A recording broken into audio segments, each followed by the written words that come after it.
Well, here we are with the Blitz and Maxella. NERDSoul.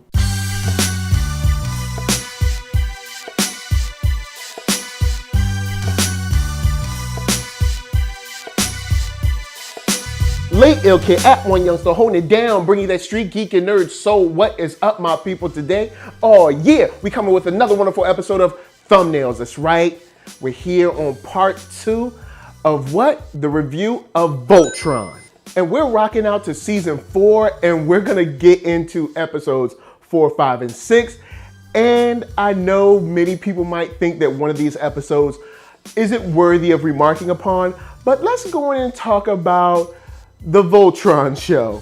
I love that we got to see a little bit of the humanitarian effort. Like usually in a lot of shows when there's a hero, you usually see the fights and you see the explosions and stuff, but you don't see the people that have to go to like the hospitals and things like that. So I like that they threw a bone to that type of storyline or that type of, I guess, atmosphere where you have the cleanup and the aftermath and what these people do to get back to their regular lives.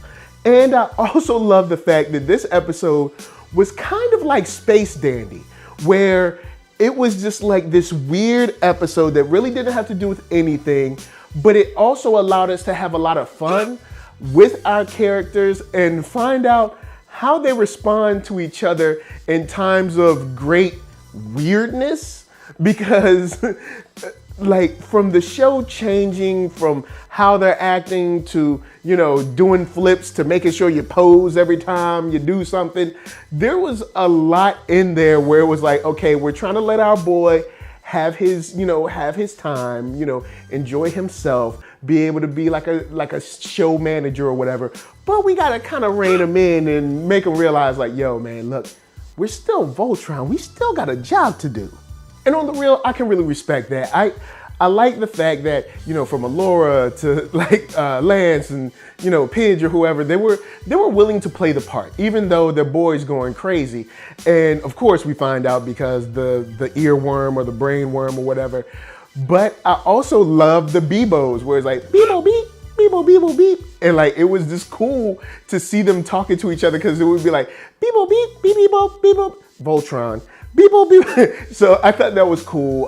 It was a nice kind of reprieve from the fast-paced action that these shortened seasons have, which I do enjoy. So I think this was a nice touch. We didn't spend too long on it, and we did get a little fight out of it with that, like the space bug that likes the lights. So, I chalk it up as a win. I know a lot of people weren't feeling the episode, but I thought it was kind of cool, man. I had some fun. It reminded me of Space Dandy. Now, Space Dandy, a full season of that is a lot for me.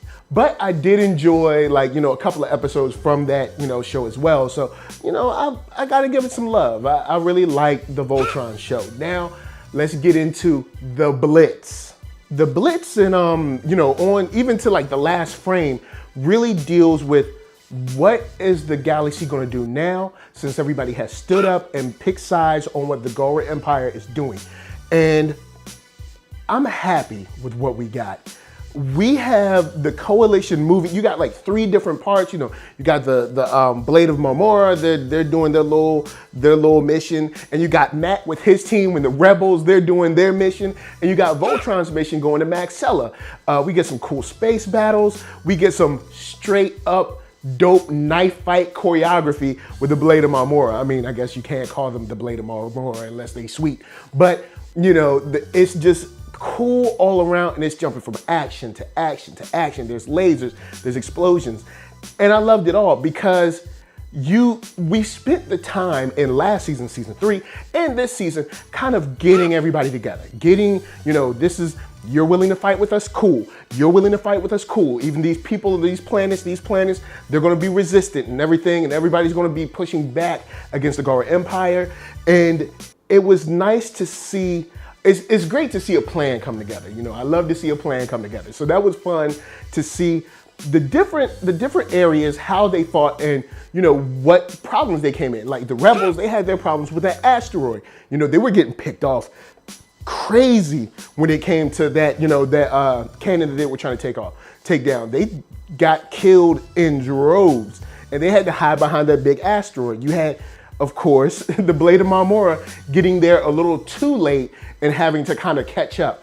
And I did like, once again, where Pidge got that money. Like, I love to see Pidge getting that, you know what I'm saying? She got in there, she was throwing the whip or the Bayard, whatever it is, and she was getting a fight on. Now, the dude was a little bit too large for her, so it was hard for her to, you know, wrangle, but she didn't shy away from the fight. She went to it, and I gotta give her props for that.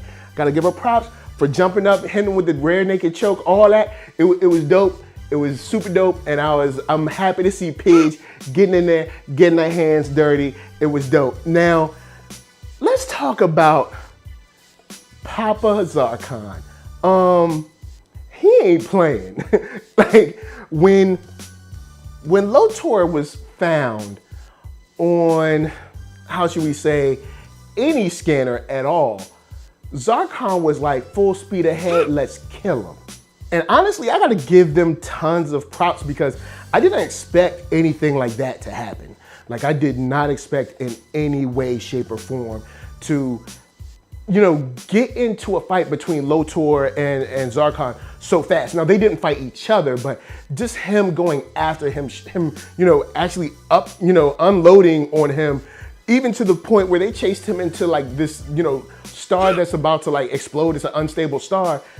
Like, he really wants Lotor dead very bad. And Lotor is kind of on his own because even his generals tried to, you know, subdue him and take him back to the Gara Empire. So dude is really sort of a lone wolf right now, and he has no friends. Now, this takes me to the statement that I said in the last episode, which is, yes, we now have a situation where, you know, our interests align. So, you know, of course, you have Maxella's about to explode. You got the witch who's doing all the magic. They're about to make the planet shrink and explode and all that good stuff. And Lotor comes through and blows their shields. That's something that I did not expect to see. I thought they were going to let Keith, you know, sacrifice himself. I would have been like, you know what? He's been around for 4 seasons.